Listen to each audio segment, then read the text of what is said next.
এটা হচ্ছে ব্যস্ত নগরী, ইট পাথরের নগরী আমাদের ঢাকা শহর। এটা হচ্ছে হাজি ক্যাম্প, আমার ক্যামেরা যেটা হচ্ছে হাজি ক্যাম্প।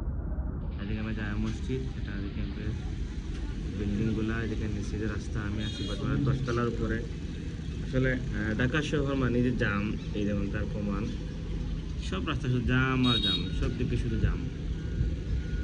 যাই হোক, আসলে কোথায় আছে না, এই যে ইট পাথরের নগরী, মানুষের ভালো লাগে না, সব ভালো না লাগারই কথা। সব দিকে শুধু শব্দ, সাউন্ড, এই সেই অনেক। হচ্ছে আমাদের গ্রামের অনেক সুন্দর পরিবেশ, গ্রামই সুন্দর। শহরে বিল্ডিং থাকলে কি হবে, গ্রামের মতো সুন্দর শহর কখনো হতে পারবে না।